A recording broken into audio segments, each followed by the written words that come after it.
Welcome to the Frontline Herbalism podcast with your host Nicole Rose from the Solidarity Apothecary. This is your place for all things plants and liberation. Let's get started.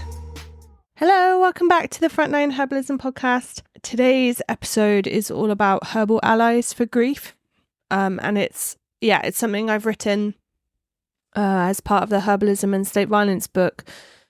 And it's kind of a mix of two pieces, one more about like herbal support. Excuse me, so tired still from breastfeeding in the middle of the night several times, and an article I wrote like years ago called Composting Grief, which is part of the Overcoming Burnout book. And I just want to kind of give a content warning that I do obviously talk about death. I also talk about my friend Taylor and his death, which is pretty gory and horrible. Like I don't go into it in loads of detail, but I mention him. It's not the lightest episode, but I think, I don't know about you, but it just feels like this time of year, like is, it's just with us, isn't it? Like people are kind of moving towards, like it's just been the autumn equinox and people are like thinking about, Halloween, and it just, I don't know. It's just this kind of like movement into winter. When I see like the hawthorn berries out, I think I always feel grief. I don't know why. I think they've just accompanied me through so many bereavements. I talk about hawthorn in the episode. This time of year just kind of makes me feel sad.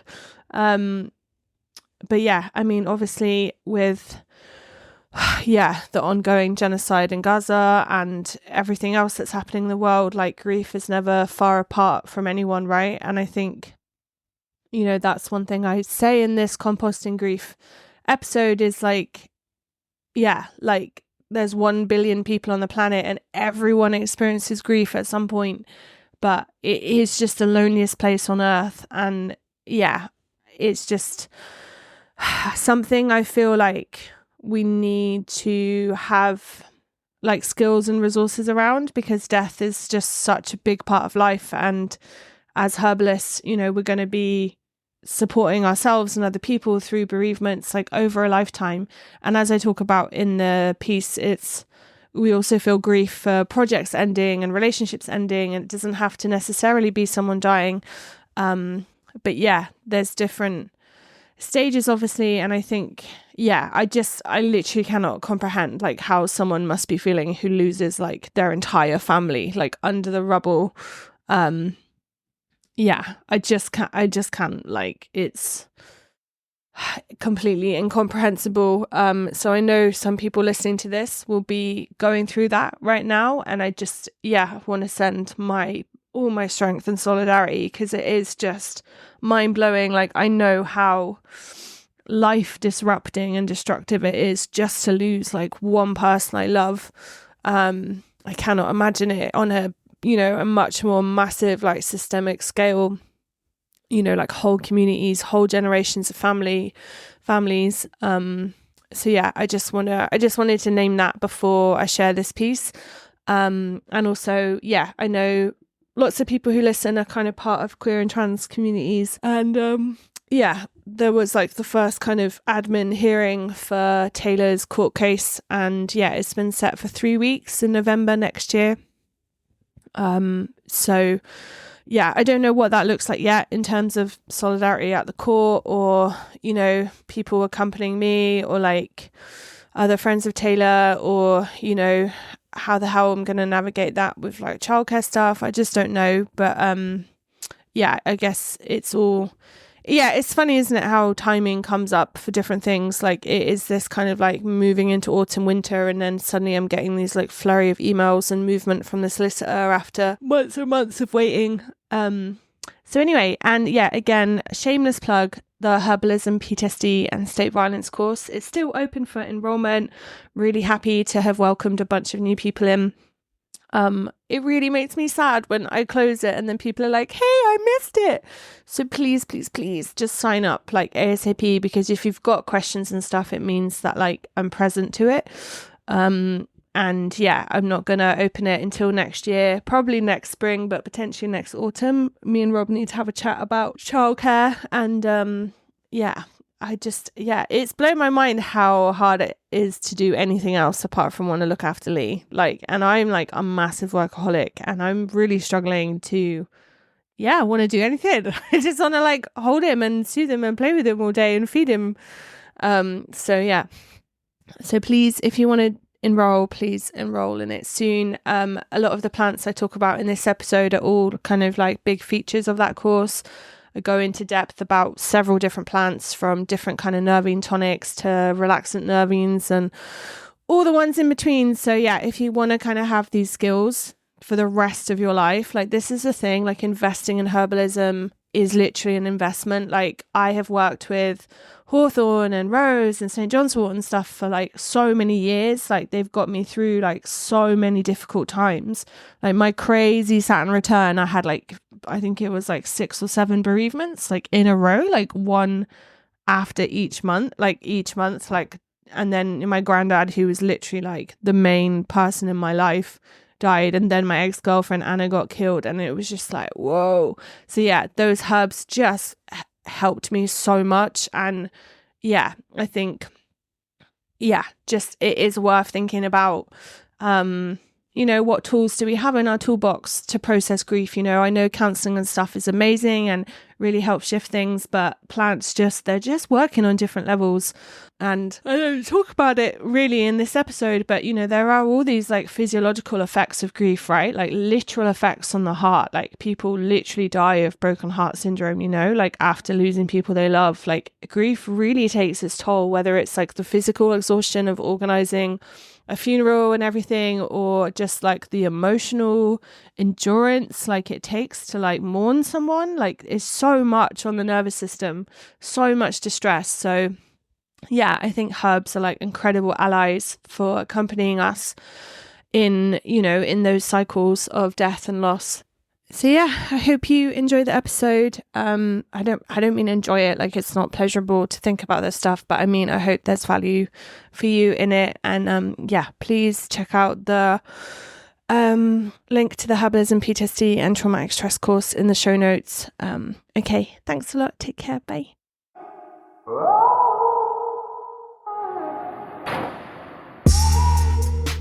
Okay, here we go. So yeah, I'm just reading this chapter from the Herbalism and State Violence book and kind of ad-libbing a little bit as I go. It is hard, dare I say impossible, to be engaged in supporting people experiencing state violence or experiencing it yourself without feeling grief. If you do prisoner solidarity work long enough, losing people you love behind bars is inevitable because the system is designed to take them from us. I've lost count of how many people I've met in Calais and Dunkirk who've then drowned trying to cross the channel, or have been killed on rail tracks or hit by trucks. Not forgetting an entire family and their baby lost to the sea. The stories I heard from refugees leaving Ukraine of bombings, massacres and rape will haunt me forever. While loss and grief are inevitable parts of human existence, the sheer volume of harm caused by state violence means that we are constantly accompanied by grief. For anyone who has bought this book because of trying to cope with some ongoing state repression, grief will also be familiar. We mourn the destruction of campaigns, collectives, relationships, and things that gave our life meaning due to the force of the state. Trauma in itself is the creation of grief. It is the rupture of what you once knew shattered into pieces. We may mourn who we once were before a particular traumatic experience. We may mourn how our loved ones have changed. I will never forget the impact of prison on a previous partner and how their once tender intimacy and joyfulness was replaced with aggression and intolerance. How my life became about hypervigilance of their moods and I clung to memories of who they used to be before being confined to a cage. Trauma shapes us and changes us, and all of these changes can generate grief, even if we haven't named it as such. My book, Overcoming Burnout, is a collection of writings from an intense period of burnout where I reflected on everything from how patriarchy makes me tired to ableism and grassroots movements. I wrote a piece there called Composting Grief that I have included below because it speaks to this grief in movements that we often fail to articulate, and then move on to herbal support for grief. Okay, so this is from the Overcoming Burnout book. I knew it was inevitable that I would be writing about grief soon. I could feel the intensity of feelings build up, my dreams recalling distress and despair, the repeated failure at trying to sleep soundly, the inability to concentrate and feel gratitude for the millions of things that bring meaning to my life. I didn't want to write about grief and focus on the experience of losing my best friend. I've been wanting to write about grief in the context of social struggle. Of course, these two aren't separate for me or many others. Of how we cope with our losses, with repression, with losing comrades, and even the loss of different sides of ourselves as we engage in struggles for social change, and how unresolved grief burns us out. This is my attempt. Grief is probably one of the most universalizing of experiences. It is felt by billions, and yet even knowing how shared it is as an experience and as an emotion, it feels like the loneliest place on earth. This last year, even though I'm surrounded by a beautiful, caring family and incredible circle of friends, I have never ever felt so completely alone. It feels like basic tasks are 100 times harder. The emotional heaviness rests physically on my body. To feel joy again feels like a mountaineering expedition with no compass and no map. In the books I have been reading to try and help heal from bereavement, authors John W. James and Russell Friedman describe grief as the conflicting feelings caused by the end of or a change in a familiar pattern of behaviour. Interestingly, grief is associated not just with the death of people we love, but with loss and change, the loss of relationships, homes and more. I had never viewed grief in this way, and it made me realise how little we honour our grief in anarchist or social movements in the UK, let alone in society in general. We might experience a campaign ending because of state repression. We might have invested years and years and then lost it all. We might lose friends to burnout or to death at the hands of the state, or simply to poor health as an outcome of poverty and years of struggle. The animals we had to leave behind on an action might haunt our dreams. In a more distant, yet fully relational way, we might witness things that trigger deep sadness and despair, such as images of refugees drowning or pictures of slaughterhouses. With the relentless nature of the media documenting such tragedies, we are never far away from these feelings. In the Grief Recovery Workbook, the authors encourage you to create a timeline of all your losses, so you can discover which of them are the most self-restricting, the most incomplete and painful. I'm starting to wonder whether doing this about a campaign would be really effective too, making a timeline and looking at different events and losses and how they felt to everyone engaged. When looking with this bird's eye view, you can start to see the patterns. My observation on my graph was that I could begin to see how losses accumulate and how each one knocks us out that little bit more. We're so busy focusing on getting through whatever it is we are coping with or working on that we don't often look behind us. We don't often feel the emotions we've repressed, silenced, or minimized.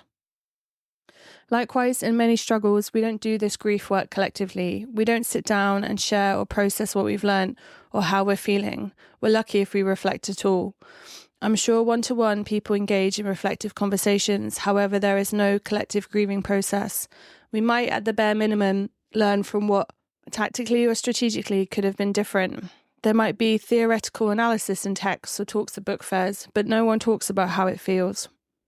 So I'm going to start a trend because no one in the animal liberation movement wants to talk about what happened all those years ago.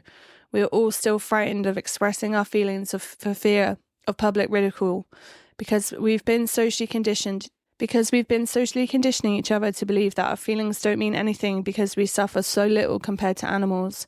I'm completely over organising in emotionally illiterate social movements. I'm completely done supporting so many people that experience all these emotions in private, yet the movement silences them in public. How did I feel when the animal liberation movement was battered by repression? It felt terrifying, overwhelming, frightening, rage-inducing, degrading, and completely dehumanizing. I felt a deep sadness, a sense of loss and isolation, despair and darkness, an intense loneliness, recurring regret, shame, hate, guilt, and feelings of betrayal. I felt completely unsafe and unsupported. I felt trapped in an emotional earthquake with no steady ground anywhere. These feelings lasted for several years, and to be honest, they still surface. What I can see now is that these feelings relate to a sense of loss. They are the expressions of my bereavement and the dissolution of my identity rooted in a movement bigger than myself. They are the shattered dream of closing a lab that still tortures thousands of animals every day. Each morning I wake up and feel like a failure. The grief cannot be completed because the goal has not been achieved. The animal liberation movement in England cannot recover because it hasn't processed its grief. James and Friedman write how we need to complete our grief. Incompleteness is the accumulation of undelivered communications, large and small, that have emotional value to us. Politically, it may feel like our work is never complete because the state still stands and the myriad of forms of oppression are still alive and kicking. But I believe movements can process grief better by reflecting on loss and change and acknowledging how it has made us feel and what we have learned, thus delivering these communications. In my most recent speaking tour in Europe, this was like back in 2016, where I unfortunately got sick, I finally acknowledged some of the emotional impacts that the ending of the Shack Stop Huntington Animal Cruelty campaign had meant in my life. Not just the tactical learnings, the need to increase our resilience to repression and so on, but the raw emotion of loss, regret and despair. Most likely because of my physical vulnerability, I opened up a bit more and talked about how it all felt, the regrets and the things we had done differently. I was out of my comfort zone, that wild place where the healing happens. We could process our grief by producing zines, writing articles, making art, doing talks and workshops, even just gathering as friends. We need to document our own history and not let the state tell our story. Organisers that have been going at it for a long time especially need to be called upon to share their stories of change and losses and struggles. It may help newer folk feel more prepared for the inevitable losses and the rich learning we can take from them. And while we need to honour our grief on a movement level, we also need to acknowledge the uniqueness of our experiences as individuals in relationship to loss and share these feelings too, so others don't feel alone in their grief and despair. Mixing this intense personal and movement level work is our role in honouring our fallen comrades, for whom some are heroes they have never met, and for others best friends. One such project is a documentary about Barry Horn, a committed Animal Liberation Front activist who lost his life in prison when on hunger strike. It is a project of transforming the pain of grief into political action. Barry was a huge inspiration to me as a kid. The grief of losing him was felt by the animal liberation movement so vibrantly and fully, I will never forget it. We have to compost our grief. We have to find the rich learning from it, otherwise nothing new will grow. To really learn, we have to feel, and to heal, we have to share our feelings in public or private. We need to validate them and use them to nourish the soil and grow stronger, more powerful and resilient resistance. Okay, now onto the kind of herbal allies for grief section. This section has felt hard to write because it takes me back to my most recent bereavement and the role that plant medicines played in literally keeping me alive. In July 2022, I lost one of my best friends, Taylor, whom this book is dedicated to, who bled to death in his prison cell after cutting his own throat. The IPP sentence, which is like imprisonment for public protection, it's like a type of indeterminate, like ongoing sentence without an end date. Yeah, anyway, and HMP Eastwood Park, that was a prison he was in, stole his life as freedom was constantly taken from the table. His suicide letters were full of despair at no longer being able to survive the unbearable sentence and the abuse in prison, including transphobia from several officers. He expressed the only freedom he had left, to end his own life. For months I was an absolute mess. There are no words for the grief, rage and pain. 13 years of friendship, feeling his care and love and enjoying his cheeky laugh. 13 years of trying to get him out, of trying to keep him alive. He's come close to death so many times, but somehow I wildly underestimated how it would feel to finally lose him. Despite my whole life being dedicated to resisting the state and supporting people experiencing state violence, the feeling of loneliness was unmatched. The first few weeks were propelled by rage and all the inevitable demands of organising the funeral, negotiating with the prison as his next of kin, finding legal representation for the inquest. Yet afterwards, it was complete exhaustion and sadness. I felt like a vessel of blood and tissues, but nothing else, like my spirit had been completely sucked out of me. I dreamt that all the herbs in my herb garden died. I stopped being able to make medicine. I lost all hope in abolition and just lay in bed for weeks. In polyvagal terms, my nervous system was in shutdown mode, like playing dead to survive. The only time I left the house was to visit my friend Sam in prison, Taylor's partner, to keep her from killing herself and joining him. Every time I visited the prison, in the car park, I would see this rambling rose bush. I remember watching its pink-white flowers fading and falling over the summer months, and seeing rose hips in the autumn like a marker of time of how long it had been since losing him. Days turned into weeks that turned into months, and then finally a year, and now 18 months as I write this. I offer here thoughts on herbal support for grief based on the stages of grief we can experience, with a note that they are not necessarily linear but shift like sands. Acute grief, shock, anger and rage. I encourage readers to return to the police on police raids and herbal allies for emotional shock, which describes many herbs relevant for this stage of grief. So you can listen to that as an episode. I'll put it in the show notes. It was the one before this about herbal support for emotional shock. This includes gentle nervine relaxants such as lavender, chamomile and lemon balm, hawthorn, rose and motherwort for heart palpitations and soothing the emotional heart, milky oats for ongoing repression, passion flower, valerian skullcap and wild lettuce for stronger sedative support and sleep. For me, at this stage, the more gentle nervines didn't hit the sides. The level of sympathetic activation in my body was so high. I was so pumped with adrenaline and stress hormones, I felt like the Hulk. Felt like I could have literally turned over a car or smashed up a wall with a sledgehammer without any effort at all. The anger and rage were unmatched, and it was impossible to sleep, to wind down, to feel any kind of parasympathetic energy. The only herb that helped during this time was wild lettuce, Lactuca virosa. This herb is one of our stronger hypnotic sedatives in our nervine category. I had the glycerite already to hand, and it was only when I took a giant swig of it that I was able to finally collapse and sleep. A similar sedating herb that can offer acute support like this is California poppy, which is a wonderful gentle sedative. Heartache, mourning, and helplessness. This is the stage where everything hurts. We feel smashed with heartache. We can feel lost, adrift, amiss. We ache for the people we love. We mourn our lives before they left us. Our days can be dominated by tearfulness or the constant feeling like we are going to cry. We may struggle to access happiness or appreciation for their role in our lives and simply just want them back. Grief can also be extremely complicated. They may have been someone who hurt us or harmed us, like an abusive parent. We may feel a whole bunch of emotions at once, like relief or regret, or mourn who we needed them to be that they weren't. It's simply a stage of all the feelings.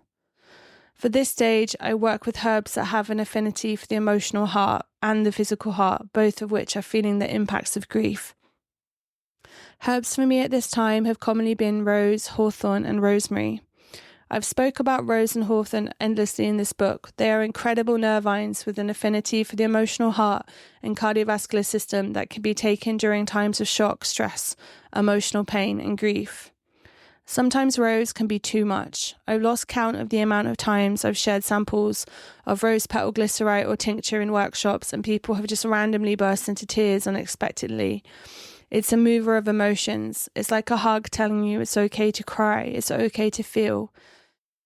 In this sense, sometimes rose is too much of an opener in my experience. After losing Taylor, it took me a long time before I was ready for rose. Rose can be particularly helpful when we are actually denying ourselves the opportunity to move towards this stage of grief. If we can remain angry, we can somehow not surrender to why we are angry, to why we feel so much pain. With rose comes acceptance of loss and an honouring of how much we love someone. Rose can support us when we feel an absence of love, in my experience. Even if you feel acceptance around someone's death, for example, losing my granddad at 94 years old, it felt like an understandable rite of passage, like it was his time, he'd lived a full and vibrant life. But the grief, despite the acceptance of his death, just left a gaping hole of love. I simply missed him. There weren't complicated feelings like anger and regret. There was just the loss of his love and his presence. Here rose comes into its own. Rose can offer this love when we are really feeling its absence. Hawthorn, for me, is more of a strengthener. It's like an acknowledgement of the pain and the heartache, but brings a "you will get through this" energy. With hawthorn, we soothe our hearts and attend to the physical and emotional impacts of grief, whether that's the stress response of feeling anger and getting into fight or flight, or the impacts of tension and holding it in our muscles. We may be all cried out and tired of sobbing. Hawthorn can soothe and nourish our blood vessels and can act as a gentle relaxant on the whole system. Hawthorn is good when we feel weak-hearted or drained of life energy. Herbalist Sager Popham describes this as one of the clearest psychological indications for the usage of hawthorn is for the individual who feels weak-hearted. They do not feel strength in their own hearts, strong within themselves, unclear in their path and connection to their true self. To me, it makes a weak heart strong, a confused heart clear, and a half heart full. Rediscovering meaning, moving towards joy again. After a period of loss, depression, or regular depressive feelings, it can be hard to feel joy again. With time and space and support from loved ones, it is possible for that crack of hope to appear.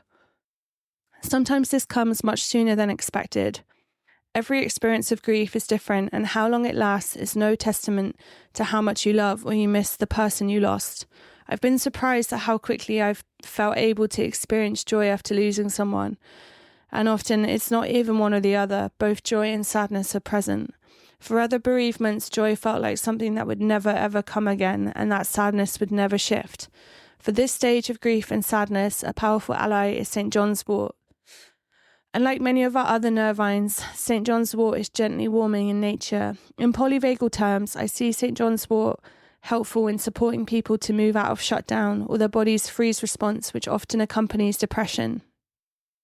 St. John's wort is especially indicated for stagnant depression, which is delineated by the presence of irritability, frustration, and aggravation, which is a lot of activation of fight or flight energy, but commonly immobilized, as we see in the freeze response. There are a lot of research studies around St. John's wort and depression, comparing it to medicines like Prozac. It is commonly commodified and sold internationally as a herbal, quote-unquote, antidepressant.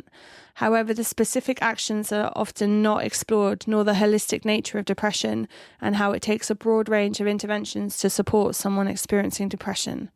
Taking a bottle of St. John's wort is not going to counter the complex psycho-emotional consequences of living in a capitalist, racist, and oppressive society. Likewise, there are many intersecting drivers of depression, from poverty to vitamin D deficiency and food allergies. What's beautiful and interesting is that St. John's wort is also an amazing wound healing herb in a first aid context. It's especially indicated for puncture wounds. It's antimicrobial and reduces inflammation. I work with St. John's wort in bruise ointments for all kinds of soft tissue injuries. Likewise, it can help repair inflamed tissues internally in combination with other herbs. This wound healing nature and mood enhancing antidepressant action is where I think St. John's wort comes into its own in recovery from grief and despair. It is known in folk medicine as a sunshine herb because its yellow flowers blossom at the peak of summer. For myself, taking St. John's wort reminds me energetically that it's okay to feel happiness. It's okay to move towards joy again, and I think this is an essential stage in recovering from grief. Just to note that there are important safety considerations to take into account with St. John's wort because of how it affects drug metabolism in the liver.